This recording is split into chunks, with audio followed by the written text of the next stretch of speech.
Bapak, Ibu, Saudara yang dikasihi oleh Tuhan, kita berjumpa kembali pada renungan harian Jumat 22 Januari 2021. Dalam renungan kali ini kita akan merenungkan tema panggilan Tuhan untuk berani menegur.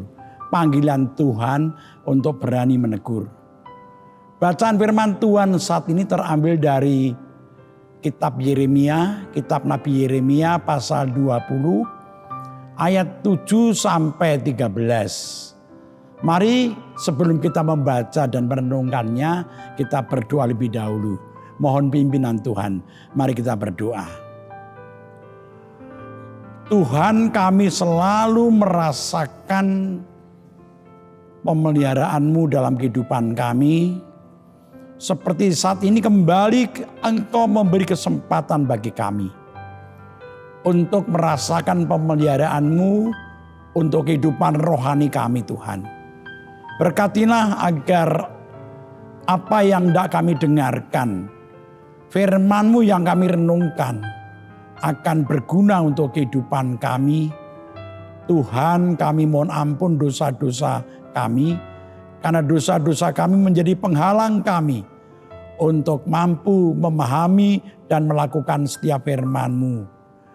Kami menyerahkan renungan ini dalam tangan Tuhan.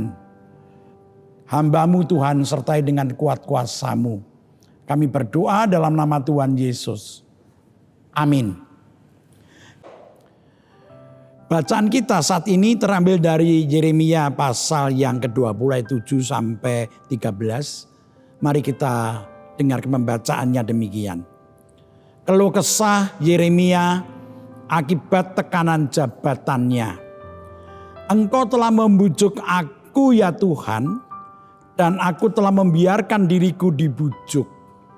Engkau terlalu kuat bagiku, dan Engkau menundukkan aku. Aku telah menjadi tertawan sepanjang hari. Semuanya mereka mengolok-olokkan aku. Sebab setiap kali aku berbicara, terpaksa aku berteriak, terpaksa berseru, kelaliman, aniaya. Sebab firman Tuhan telah menjadi celah dan cemooh bagiku sepanjang hari. Tetapi apabila aku berpikir, aku tidak mau mengingat dia dan tidak mau mengucapkan firman-Nya lagi demi namanya, maka dalam hatiku ada sesuatu yang seperti api yang menyala-nyala. Terkurung dalam tulang-tulangku, aku berlelah-lelah untuk menahannya, tetapi aku tidak sanggup. Aku telah mendengar bisikan banyak orang, kegentaran datang dari segala jurusan. Adukanlah dia, kita mau mengadukan dia. Semua orang sahabat karibku mengintai sebab aku tersandung jatuh. Barangkali ia membiarkan dirinya dibujuk sehingga kita dapat mengalahkan dia dan dapat melakukan pembalasan kita terhadap dia. Tetapi Tuhan menyertai aku seperti pahlawan yang gagah. Sebab itu orang-orang yang mengejar aku akan tersandung jatuh dan mereka tidak dapat berbuat apa-apa. Mereka akan menjadi malu sekali sebab mereka tidak berhasil, suatu noda yang selama-lamanya tidak terlupakan.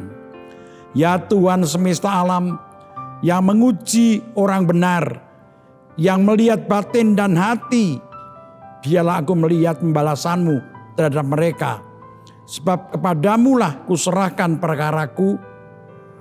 Menyanyilah untuk Tuhan, pujilah Tuhan.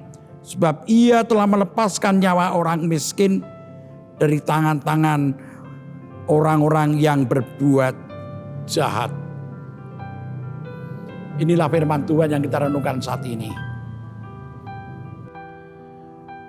Tanpa kita sadari, kalau kita menegur, memperingatkan atau menasihati seseorang, sebenarnya kita sedang melukai orang itu.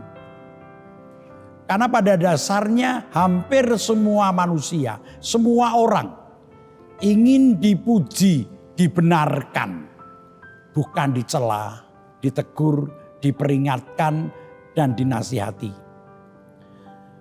Besarnya rasa sakit atau luka batin karena ditegur atau diperingatkan juga tergantung pada beberapa hal.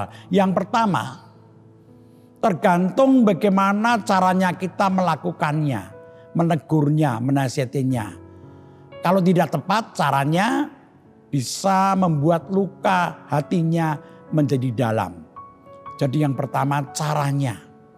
Yang kedua juga tergantung siapa yang kita tegur, yang kita nasihati.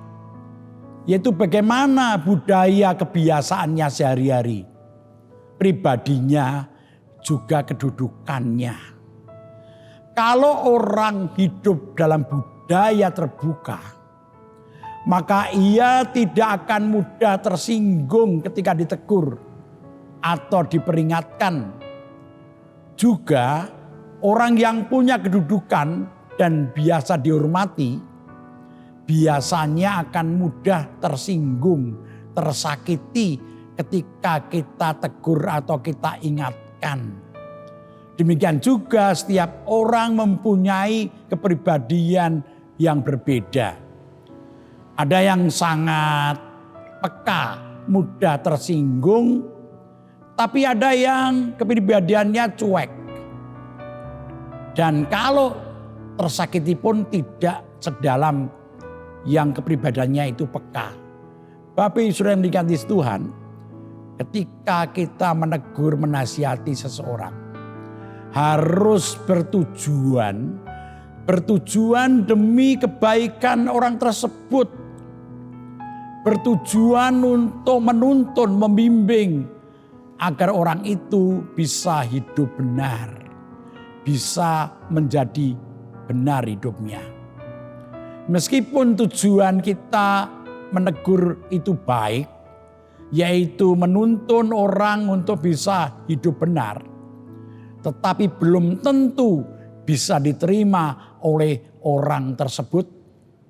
Karena pada dasarnya menegur itu bertentangan dengan keinginan setiap orang, yaitu untuk dipuji dan diterima, bukan ditegur, dicela. Bapak Ibu Saudara yang dikasihi Tuhan, seperti pengalaman Nabi Yeremia pada waktu itu diutus oleh Allah untuk menegur umatnya. Yeremia diutus untuk menegur umatnya agar hidup mereka benar-benar bisa untuk benar di hadapan Tuhan. Hidup mereka itu tidak menyimpang dari jalan Tuhan. Tetapi apa yang dialami oleh Nabi Yeremia yang bertujuan baik itu, ia mengalami penolakan. Bahkan Yeremia mengalami penganiayaan. Dalam pasal 20 ayat 1b dan 2, kita mendengar demikian. Mendengar Yeremia menubuatkan perkataan-perkataan itu, lalu Pasyur memukul Nabi Yeremia dan memasungkan dia di pintu gerbang Benyamin yang ada di atas rumah Tuhan. Nabi Yeremia menegur umat Tuhan dengan menyampaikan nubuat dari Allah. Tetapi teguran Yeremia tidak bisa diterima. Lalu ia dipukul dan dipasung. Bapak Ibu Saudara yang dikasihi Tuhan, penolakan dan penganiayaan ini menjadikan Nabi Yeremia mengeluh pada Tuhan. Ayat 8 dikatakan demikian. Setiap kali aku berbicara, terpaksa aku berteriak, terpaksa berseru, kelaliman aniaya. Sebab firman Tuhan telah menjadi celah dan cemooh bagiku sepanjang hari. Dalam keluhannya, Yeremia mengungkapkan dua hal. Ada dua hal ungkapan Yeremia ketika mengeluh pada Tuhan. Yang pertama, Yeremia terpaksa menegur umat Tuhan dengan keras. Karena mereka mengeraskan hatinya terhadap teguran Allah. Bahkan mereka telah menganiaya Yeremia. Jadi yang pertama terpaksa menegurnya dengan keras. Lalu yang kedua, di samping itu Yeremia juga mengeluh karena ketika memberitakan teguran Tuhan, justru ia diejek, dicela dan dicemooh oleh orang-orang waktu itu. Meskipun Yeremia mengeluh pada Tuhan atas beratnya tugas menegur, mengingatkan umatnya, ia tetap mampu melihat dan percaya akan penyertaan Tuhan. Tuhan yang menyertainya adalah Tuhan yang Maha Kuasa. Yeremia percaya bahwa karena Tuhan yang mengutusnya untuk menegur dan mengingatkan umatnya, maka ia juga melihat dan percaya bahwa Tuhan akan menyertainya. Kalau Tuhan mengutusnya, pasti dia akan membiarkan berjuang sendiri, tetapi tetap menyertainya. Itulah keyakinan Yeremia. Bapak, Ibu, Saudara yang dikasihi Tuhan, sebagai orang beriman, kita juga mempunyai tugas untuk mengasihi sesama kita. Mengasihi sesama juga bisa dipraktekkan dengan cara mau peduli dan mau menegur atau mengingatkan atau mendampingi siapapun yang hidupnya tidak benar. Baik itu anggota keluarga kita, anggota gereja, dan bahkan tetangga kita. Tujuannya agar mereka bisa kembali berjalan pada jalan yang benar. Mereka boleh hidup dengan benar di hadapan Tuhan. Kita harus melakukan teguran, pendampingan dengan cara yang benar. Karena sesungguhnya jika kita melakukan dengan benar, maka itulah yang dikehendaki Tuhan. Meskipun demikian, kita tidak usah kecewa jika teguran dan pendampingan kita ditolak orang. Tugas panggilan kita hanya melakukan teguran dan pendampingan. Apakah ia mau menerima dan berubah, itu bukan urusan kita. Tetapi urusan orang itu dengan Tuhan. Bapak Ibu Saudara yang dikasihi Tuhan, meskipun kita kadang mengalami penolakan dalam menegur, menuntun orang untuk menjadi baik, kita tidak boleh lalu menghindar dari tugas ini. Kita tetap harus selalu siap sedia menuntun, menegur dan membimbing sesama kita dengan cara yang baik, dengan cara yang benar. Sambil kita sendiri harus mau terus mawas diri agar kita juga bisa berjalan pada jalan yang benar, bisa hidup benar di hadapan Tuhan. Selamat melaksanakan panggilan Tuhan menjadi pembimbing, penuntun bagi sesama kita dan berani menegur siapapun yang salah demi cinta kasih kita kepada Tuhan dan sesama. Amin.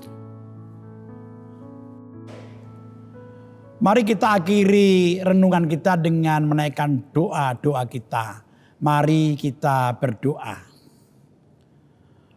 Tuhan, terima kasih Engkau sudah mengingatkan kami dan mengajar kami bahwa kami punya tugas untuk berani menegur, mengingatkan sesama kami, karena itu bagian dari cinta kasih yang harus kami praktekkan Tuhan.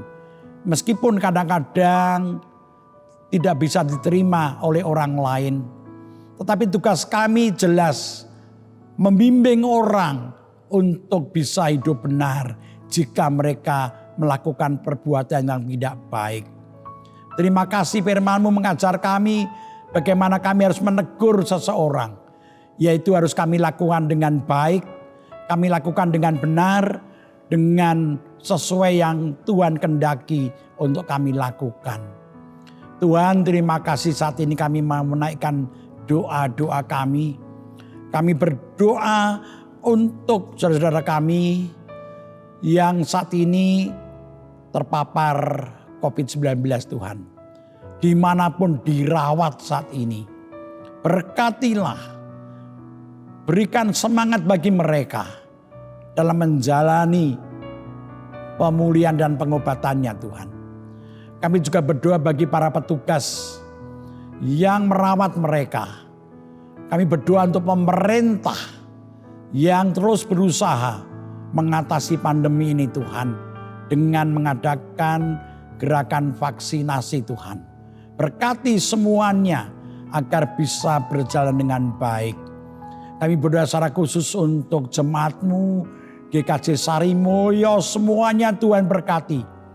Meskipun saat ini tidak bisa berjumpa dalam tatap muka karena keadaan, Tuhan tetap memberkati setiap keluarga, setiap kami warga gereja GKJ Sarimulyo.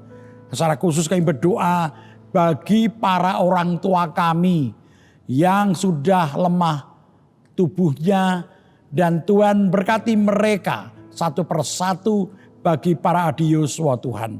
Kami berdoa untuk Ibu Rusmiati Buyung. Kami berdoa untuk Ibu Sarno. Kami berdoa untuk Ibu Tugira Sariman. Kami berdoa untuk Ibu Tiem Mangun Sentono. Kami berdoa untuk Bapak Seso Prayitno. Bapak Sadal Paulus. Bapak Christian Dauriwu, Bapak Elias Sariman, Ibu Mardi Utomo, Ibu Suwartono, dan Ibu Wagina Paijo Tuhan. Dampingilah para orang tua kami ini Tuhan.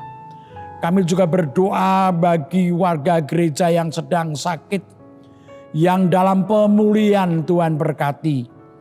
Kami berdoa untuk Ibu Sri Mulyani Daryoto, Bapak Ibu Priyono, berdoa untuk Ibu Ami Birowo, Bapak Jonathan Purwoko, Ibu Lawiem Suparman, Bapak Sudarsono, Bapak Wilson Siagian, Bapak Widi Nugroho, Bapak Ngatimin, Bapak Ibu Budiandono, Bapak Saharun, dan juga Ibu. Kami berdoa untuk Bapak Warsito Utomo, Ibu Sri Wiyati. Kami juga berdoa untuk Bapak Rasdiman, Bapak Stiantono, Ibu Prayit, dan juga Bapak Edwan Tuhan. Kami menyerahkan semua yang dalam proses pemulihan. Sembuhkan dan berikan semangat bagi mereka semua. Bapa dalam surga, kami menyerahkan gereja-Mu. Biarlah Tuhan memberkati terus agar gereja-Mu tetap melakukan pelayanan di tengah-tengah pandemi ini. Kami menyerahkan kehidupan kami dan keluarga kami ke dalam tangan Tuhan. Kami berdoa dalam nama Tuhan Yesus penebus kami. Amin. Bapak Ibu Saudara yang dikasihi Tuhan, demikianlah renungan kita hari ini. Dan selamat berjumpa kembali pada kesempatan yang mendatang. Tuhan memberkati kita semuanya. Shalom.